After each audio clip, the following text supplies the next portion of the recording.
Okay, wow. Welcome back to the channel. We just got out of Godzilla x Kong, The New Empire. And right off the bat, I'm gonna just guess that this guy right here, who's not a Godzilla fan, he didn't enjoy it. I'm just gonna guess. And guess how I felt about this movie. You thought it was okay. Maybe we're both wrong. I didn't think it was just okay.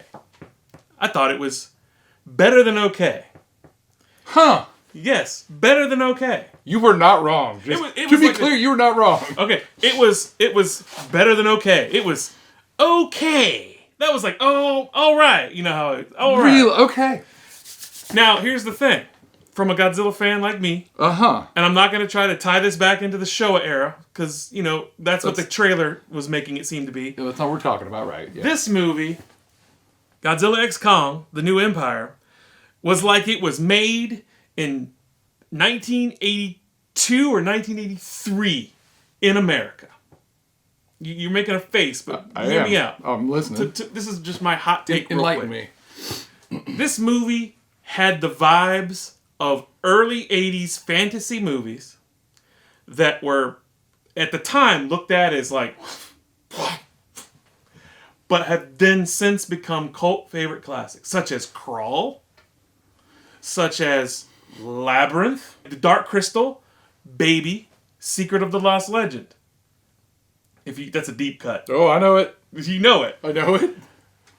Even like the pacing of it, the characterization, it felt like an early 80s, even the soundtrack, even the music that they kept cutting back to, and some of the guy that did the music for it, Junkie XL, some of his music just sounded very 80s synth, and it just felt like it was from that era. Now, I'm guessing the filmmakers probably came of age during that time, and they probably were just like, you know, reaching into their bags with tricks, and that's what it felt like to me. Okay. Better than okay. Huh. I am absolutely actually surprised. I thought you would think it was okay, because we went to a movie called Godzilla X Kong. Godzilla X Godzilla being the first name in the title. My man went on a power fetch quest for 75% of the movie. He was just like, they'd cut to him and be like, just powering up. Just powering up. We're taking a nap. They literally like woke Godzilla. Hey, buddy, it's time to do the end fight. Come on into the movie now. Godzilla was like, his part was almost as big as Mothra's. Like, it was slightly bigger than... Yeah. I mean, this is an exaggeration, Exactly. obviously. But, I mean, I am amazed. Like, the whole time I'm sitting there going, this is not a Godzilla film. This is a King Kong movie. King Kong is all over this thing. This is King Kong, top to bottom.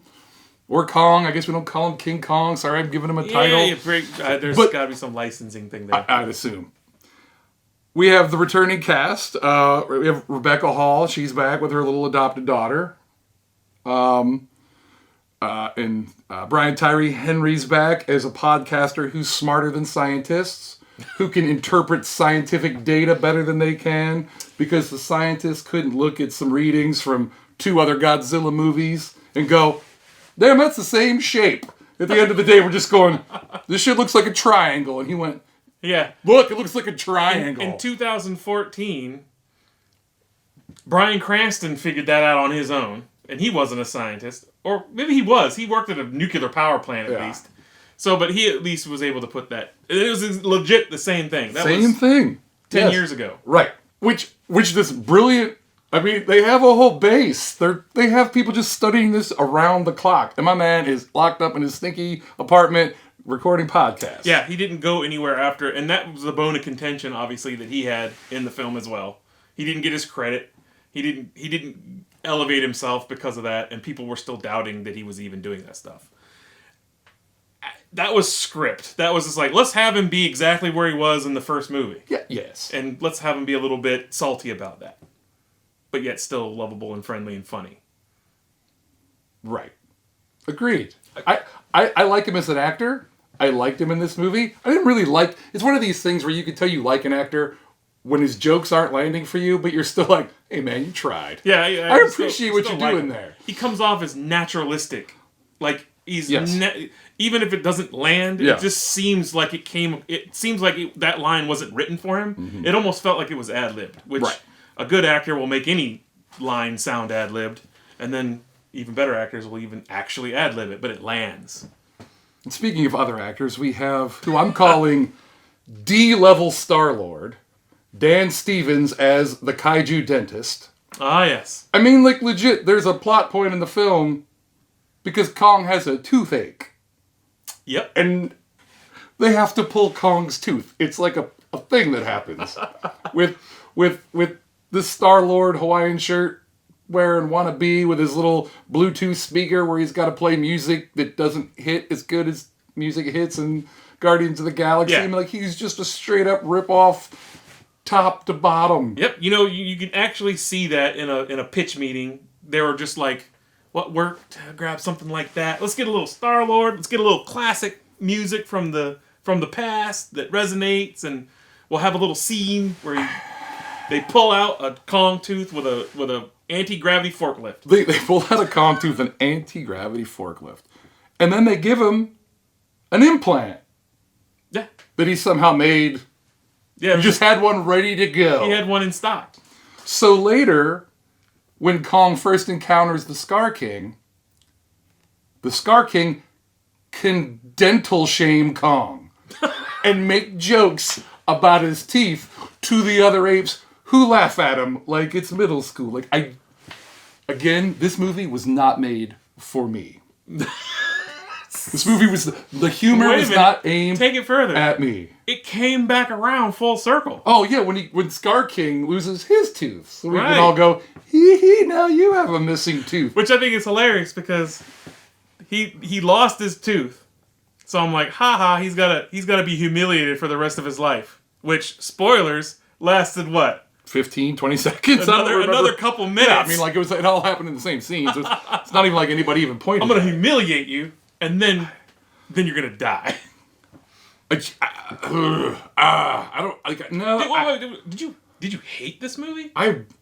This is the worst one. Okay. And I can see that. I can see where you thought that. It's the worst one.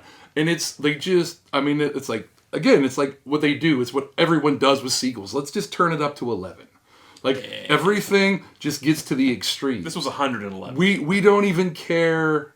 I mean, like, everything is projected from the minute a character says something in the first 10 minutes of the movie. You know, later, this other character is going to say... I mean, like, just the thing with the tooth. Oh, it's coming back. The thing where the little girl is worried about not fitting in and not having a home, and they have this touching moment at the end where she's like, you can stay here with your people who live in the hollow earth. And... Hollow Earth. Hollow Earth. Hollow Earth. Apparently it's in Hawaii this entire time and we did not know. And then the little girl's like, wherever you are is my home. And it's like, yeah, no shit. I wrote that line when I was in 13th grade. When I was 13, after writing the first piece of dialogue in this film where they were talking about this girl needing a home. Oh, don't forget the scene that was mirrored. Not only it mirrored Last Jedi, where Lando shows up with the fleet, and the guy in the boat in -1 who shows up with the fleet. Yeah, except now we got Hawaiian Man showing up with... We get D-tier Star-Lord. Showing up with a fleet of wild electric pulse animals that came in and... The one animal we talked about earlier in the movie. Yep, the one animal. The one animal that he explained, this is how it works, and this is what it does. So it's like, I get it. I understand how movies work. Everything needs to be set up for the payoff later. But everything is just so blatant. Like, they should just hold up. Like, this is the times when, this is going to come back later. Just pay attention so you'll remember. Yeah. Now, -1 took me by surprise with that scene. I was actually like, that guy. And that was... You were not taken by surprise. I was not taken by surprise, but I liked it. This didn't even... I cared so little about this. When Dan Stevens says, oh, I have an idea, and disappears from the movie, I forgot he left. Because who cares? And then he showed up with these things to buy some time. Yeah, I don't know. Like, it was very convoluted. Like I'm not even sure. Like, I don't feel like there was like a money moment where those creatures came in and made a difference. The money moment was him going, I'm back in my spaceship. And I went, oh yeah, that guy. That was the money moment. It was... They didn't spend much money on that moment. I mean, I get people probably like this. It's 70% animated. There's a lot of sweet Home Alone gags where Kong's got traps set up all over the place. Yeah, yep. I just wish there was like a Joe Pesci monkey running around behind him in a hat like this. So well, there kind of was. But there was, you're right, there was a bald monkey. I forgot about that. There was a ape. Yeah. There was a shorter bald ape, and there was a taller. That's true. Goofy ape. Yeah, they called him the Scar King. Well, there was that one too. He was tall and goofy, if you ask me. But that's me. He was very. He was. His intro was cool. But then it was like once he started laughing at the tooth, and he was kind of sadistic. He was. But then that was it. It was so weird too. There's a pose he strikes in here, and I don't remember which animated film it was, but he's standing just like the Joker. Like he's got this weird head tilt, like he's leaning back, and he looks like he's like real tall, and he weighs about 8 pounds. He's so lanky compared to like Kong. Like I feel like Kong hits him once, he breaks him. Like the Scar King is very svelte, which I guess goes with his like ninja weapon and his like he's like quicker and stuff. So I mean I get it, but he just didn't seem intimidating. Yeah, like Kong comes off intimidating. Scar King just came off. He's like the third banana, like in the background, you know, like a weird like he should have been somebody's lackey. That wasn't the main villain design. Yep, you know he reminded me of Peter Jackson's third Hobbit movie. There was an orc that showed up and fought Legolas at the floating town, lake town. Yep. And he was, I think his name was Balog, or Blog, or Blog. Bolg! But yeah, he was tall, and he was shaped strangely, not like the other orcs. So he kind of reminded me of this character. I mean, I get it. They wanted to do something different because you can't just go. Yeah, he didn't look just like Kong. He didn't look just, which I appreciate, but he also didn't. He had chops. He had like a severe underbite with like some snaggly teeth. Kind of looked like a Warhammer orc a little bit. Let's talk a little bit about his loyal steed. That's another good point in this film. The kaiju get ridden by the apes like they're horses. Yeah. Including your boy. Even Godzilla, who was more like a pony, because he actually shrunk when he got more power. He dropped 3 pant sizes. He did. He got real svelte. But he looks like Mighty Mouse. And, you know, after we did our -1 review, and there was all this conversation about how Godzilla's hips pop and lock when he's crossing Tokyo, right? Like, how that looks versus you know, like Godzilla 98, where he's an iguana monster. Like, now this one, he's made full ascension because he comes up out of the ground running just like the iguana monster. Like, he's no longer is moving like, I'm Godzilla. He's like, hey, he's got all this weird movement all of a sudden. Yeah, and he's real quick, and Kong jumps on him to go for a ride. It's like... Yep, like a trolley.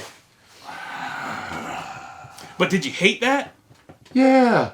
I mean, but did you see it? And like, here's the thing. I mean, I understand that. Listen, I wanted it to be fun. I realized this is a movie that's supposed to be fun. I don't have a fun bone in my body, apparently, right? We went and we saw it in IMAX. I drank adult beverages beforehand. I wanted to go in with the right mindset, where it's just like, all right, just stupid fun. But I just stupid. It's just, I mean, like, I don't, like, nothing, I don't, like, it's like I've seen all of this. You know, nothing's original. The fact that Kong rides around on Godzilla is the fun part. Like, I think it takes away from the character.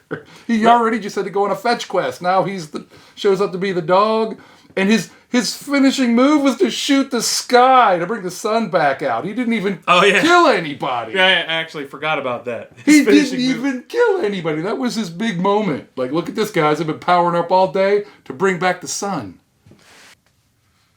Things that I was absolutely, I'm not going to say terrified, but things that I was worried about this movie doing that didn't happen, and they are actually better than I thought they were going to be.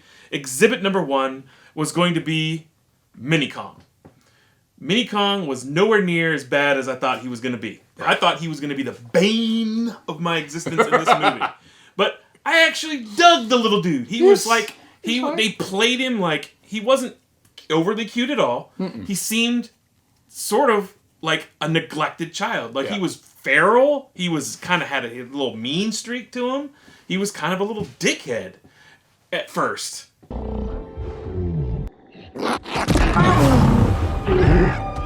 And you know, and he was kind of savage. He reminded me of the kid from Mad Max. And Kong was like, poof, like he kicked him and used him as a. When he used him as a weapon, that's my favorite part of the movie. Because I too was expecting a terrible like little comic risk, and when he turned him into a mace, I'm like, okay, this is his new weapon. This is if he carried. He's like, I don't need this Godzilla spike. I'm gonna beat you with a child. He just carried Mini Kong around the rest of the movie. I'd have been all right with that. So that was briefly that was something that I was afraid of. Right. And then they reeled it back and made it interesting to me. Like they didn't have him be up there too much. There was no saccharine about it. There was like a little moment where Kong was kind of feeding him, but he, as dad-like as Kong was, he was still kind of like, stop bothering me, kid. Well, they kept it true to his cranky old man. He was still cranky. Yeah, that's fine. Like he threw the food at him, and they manhandled this poor kid in this movie. Like he got picked up and thrown and kicked around like a volleyball. He did grow up with the Scar King. Yes, so, he did. I guess that's probably still better. And Scar King, did he kill that small Kong's parent? Yes. Yeah. Was that? I don't know if it was his parent. Well, I don't know. Whoever was trying to look out for the little guy, he killed him. You could tell that they cut something out because he kicked him and he went off screen, and then they showed off screen was lava. Yeah, he went. But they didn't show him go in the lava. No. I felt like they just showed little Kong like run up to the edge and kind of look in and yeah.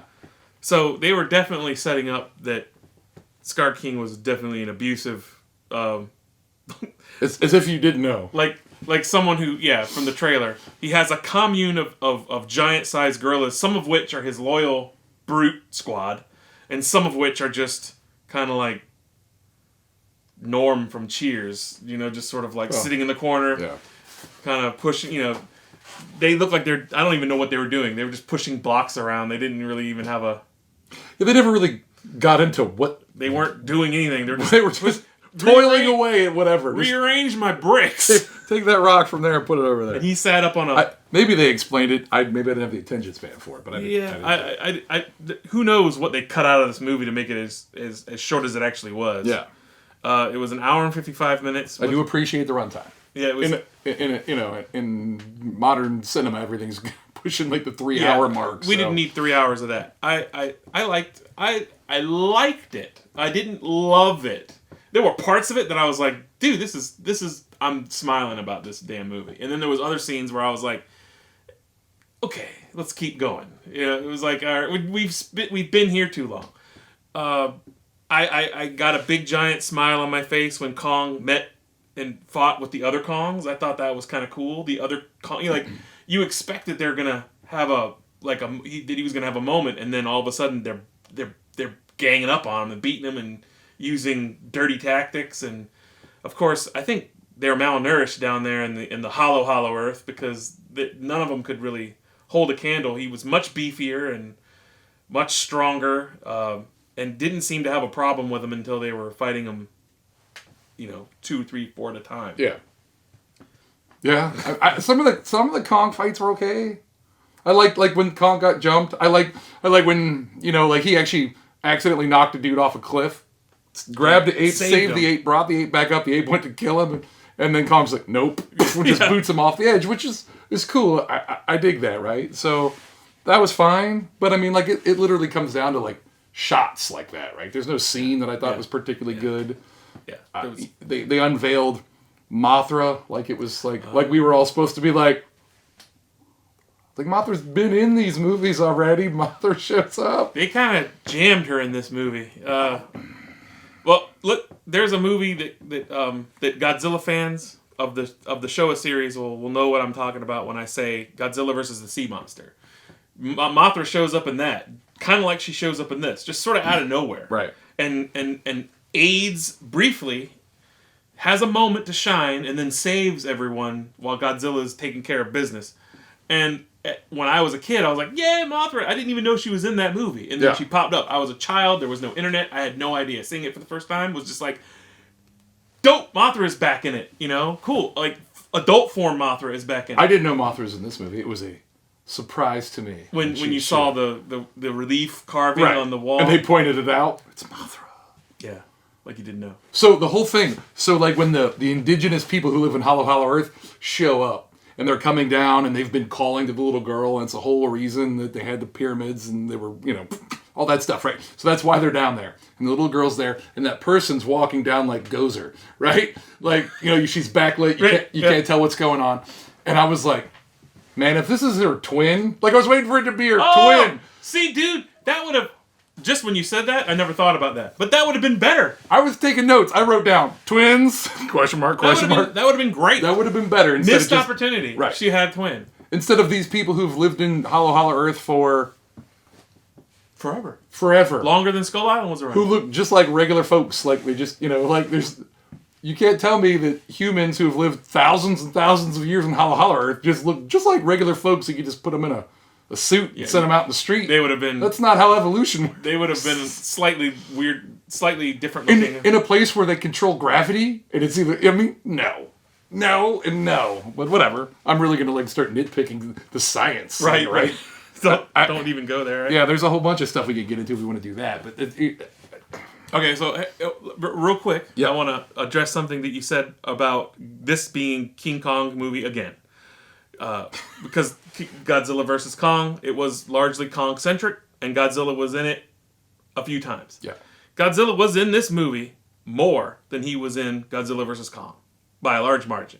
But not so much so because Kong was in this movie more than Kong was in the last movie. Yes. So the ratio is the same, but more of both. Kong was doing stuff.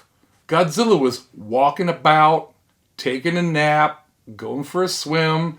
He killed Tiamut off camera. He didn't have any fights. He didn't really. He fought one thing, and it was like, boom, dead. It was literally 15, 20 seconds. He fought two monsters. Kong fought a monster in the water that was very similar to Tiamut without the frill. To me, I was almost like, is that? I thought the same thing. I'm like, wait a minute. How many Tiamuts are there? I thought we were going to take care of this one. And he kind of killed him off camera too, didn't he? Yeah. Yeah. Because Little Kong runs away, and then the axe hits, then the head hits. Right. Yeah. Yeah. So they did a couple of things from Gareth Edwards where they had titans clashing, and then the payoff was off camera with Tiamut and with the lake eel, the gigantic lake eel that Kong chops up and eats. Yeah. The spider titan, Scalia or Scylla or however it's pronounced. It's a Greek word for some sort of monster in Greek mythology.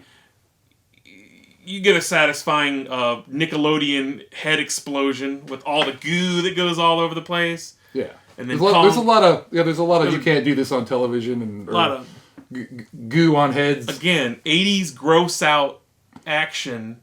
Like He-Man, the slime pit that, Kong rips a monster open above his head and just drenches himself in the So that's the thing, right? If that's what we're going for, why is there so much killing things off camera? Like all of a sudden I'm a proponent of we need more big boys punching each other, but I would like to see Godzilla do some fighting in a Godzilla movie. You do plan on to have Godzilla in your Godzilla movie, right? I thought that would be a good idea. Yes. Personally, but what do I know? One of the directors, I think the same director from the first Godzilla vs. Kong, he said the reason why Kong is in it more, obviously, and I kind of understand, is that he is more of a relatable, human-like character than, say, Godzilla is, which, yeah, sure, great. And so he's able to emote and show intelligence and do things that a human audience could watch. And I agree, because watching Godzilla walk around as Godzilla, because if Godzilla all of a sudden started setting traps and that would be convoluted. Godzilla is like a wild animal to some extent. It's like watching a tiger all day Kong do things versus Kevin watching Macalister. Right. So watching a tiger all day do its thing would probably get boring quicker than watching an orangutan be, I'm gonna kind of make a net out of this yarn. I get it. So Kong has more human characteristics, more human traits, more so than most of the human cast. I would also agree with that. So here's why I think it's okay with me. Because in your traditional Godzilla movies, all growing up and seeing even the ones from the Heisei period, Godzilla is not in all these movies very much, and some of them even less than this film. In fact, we could probably throw a chart up with screen time that shows Godzilla's screen time in all these different movies. In fact, I know a guy online on one of the Facebook groups who's great with stats, and I'm gonna approach him about that. he'll probably already have it. He'll probably, oh, you mean this chart? And I was like, yes. So anyway, to fill that void with no Godzilla with another monster is better than having it be a plot with 5 different people walking around in office buildings with charts and scientists in lab coats looking at photographs and stuff. I agree. That's the King of the Monsters problem. Yeah. Yeah, they had a huge ensemble cast, and we spent a lot of time with them looking at monitors, reacting to things out windows. Yeah. I mean, I get it. It's just, I don't know. Just real quick, we went to the theater. I bought a cup, which I asked for the Godzilla cup, and they gave me a Scar King cup with a Godzilla topper. I'm not sure if that's how that's supposed to work. Oh, yeah, it fits in with the movie. Godzilla's only a little bit. Yeah, he's only in it a little bit. But, got a little stand. It goes in the cup, I guess. And then Godzilla. And this is the Evolved Godzilla with the pink fuchsia spikes. Very, comes out of a cereal box kind of quality. And he's got two pegs that he stands on. And he guards your beverage. And Scar King is on the cup. They had 3 cups: Kong, Scar King, and Godzilla. And that's cool. Cost $16. Holy shnikes. See, I don't know how much of that was the cup and how much of that was the drink. But the whole beverage cup deal was $16. And I'm glad I wasn't that guy that was like, give me all the cups. I want all the cups. Give me all the toppers. And then I would have been like, here's your drink, Rick. And man, I don't know. Here's your drink that I got for you for free. Just make sure I get my Scar King topper back. Give me back my Scar King topper. So, Godzilla x Kong, the new empire, is probably going to generate a plethora of figures. There's plenty of Titans, old and new. Mothra is back. Some of the lesser monsters from King of the Monsters returned. Scylla, the spider Cthulhu tentacled monster with the legs that came out of an oil field. I don't remember if you remember that part from that movie. He was in 4 or 5 shots. Mm-hmm. He came at the end and walked up to Godzilla, and the damn spider thing bowed. But apparently he had a big chip on his shoulder in this one, and he got it for his insolence. And Tiamut was in the film. He was part of the film. You saw his name on a chart, and you might have saw like a picture of him, but he wasn't. He didn't make the cut of King of the Monsters. You don't remember Tiamut in that movie because no. So I barely remember Tiamut in this movie. He was in a like they talk about it more than you. They built him up a little bit. Yeah, right? I was expecting there to be something, and nope. Godzilla. There was more time spent Godzilla cramming his big ass into Tiamut's cave to sit in there and power up for 3 days than there was him fighting Tiamut. You're not wrong. That is true. Yeah, I felt little pangs of, that should have been better. It should have been a little bit of a longer of a shot, a scene of them fighting. It was a couple of shots of them fighting, and then he's just in pieces floating to the top of the Arctic Circle.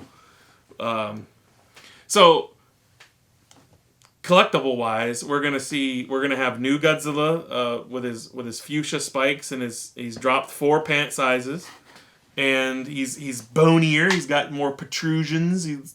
This creature, this Godzilla, this upgraded Godzilla is basically a track star now, and is more fleet of foot and can engage in more athletics.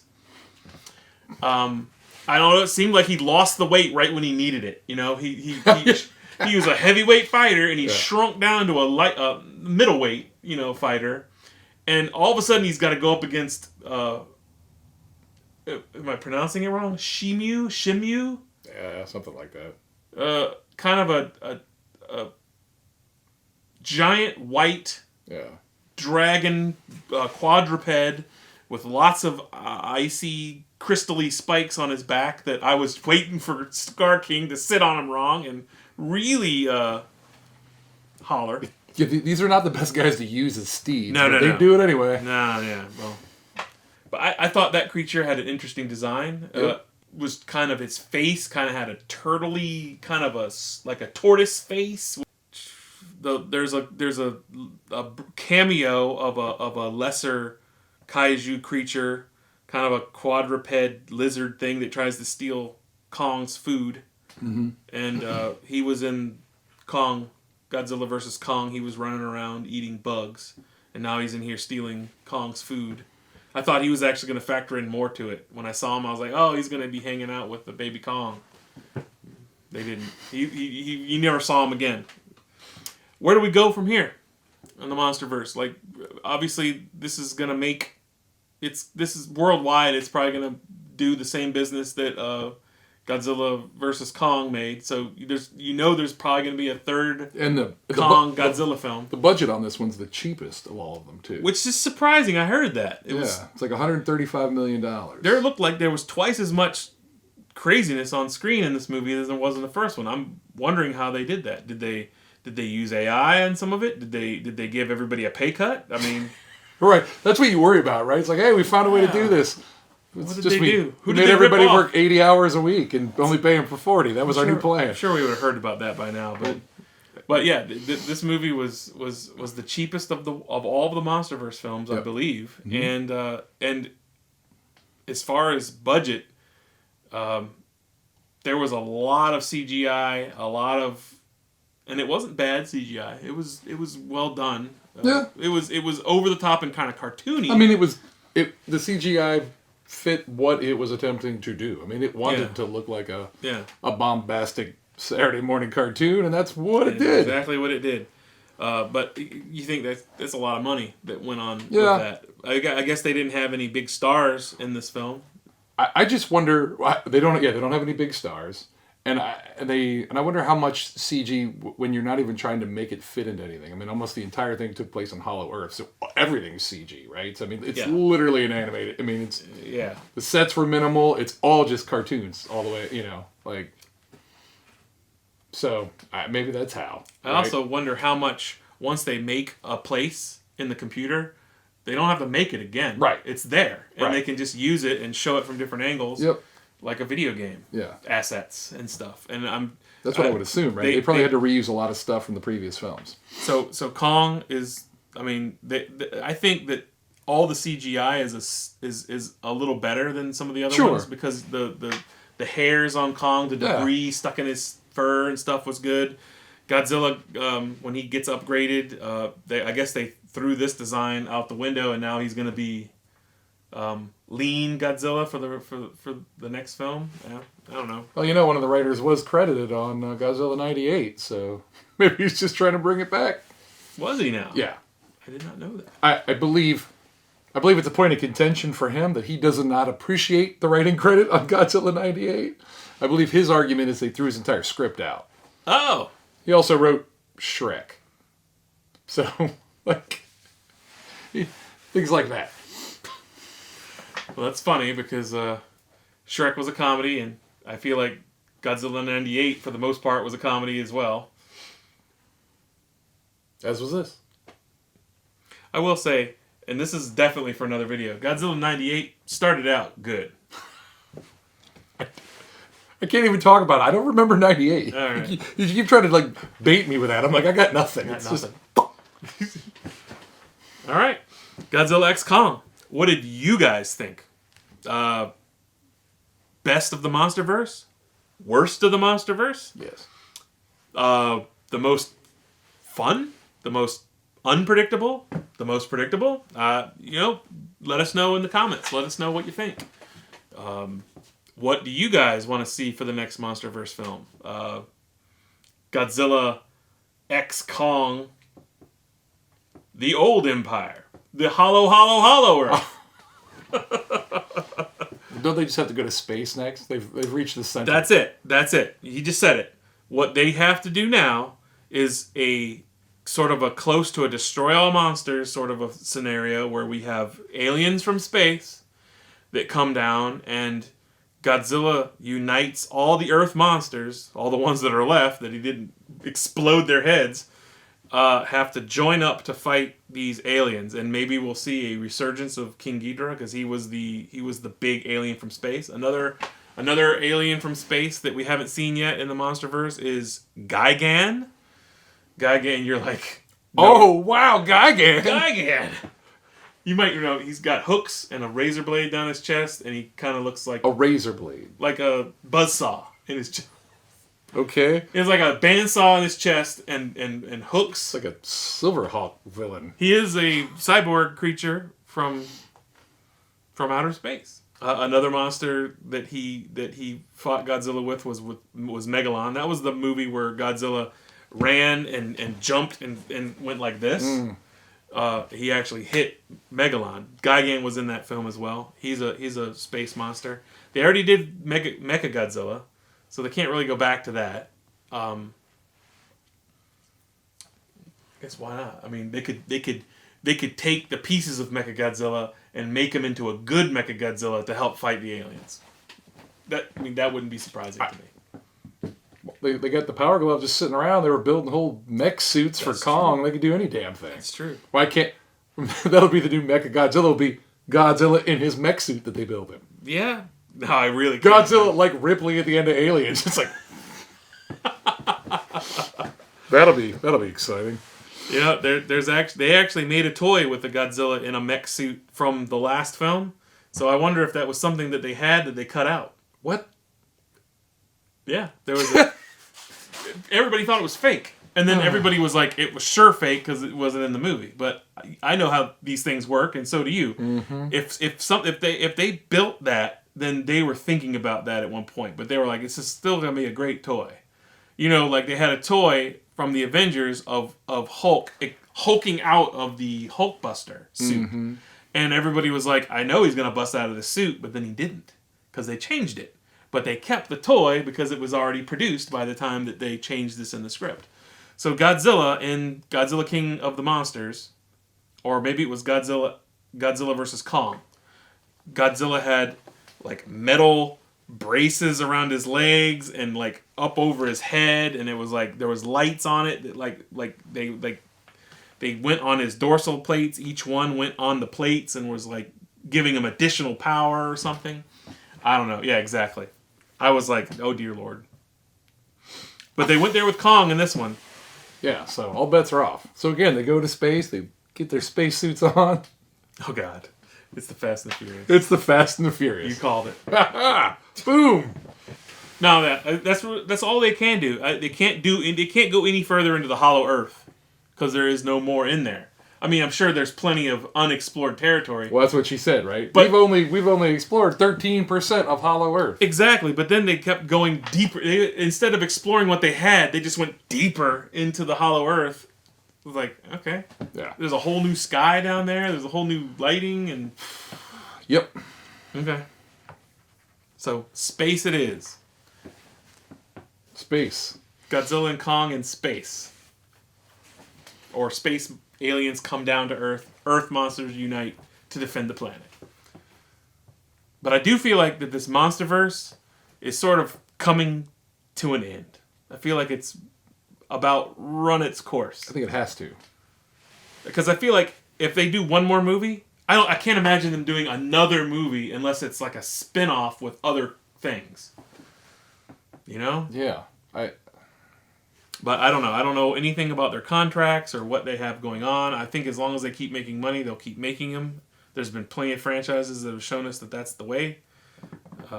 Fast and Furious. Bad Boys. I can't believe there's another Bad Boys. I had no idea there was another Bad Boys. Like, come on. Yeah. The Will trail. Smith's like, sorry, Chris Rock. Now I got to do anything to save my career. I'm back, Bad Boys. He is a bad boy, all right.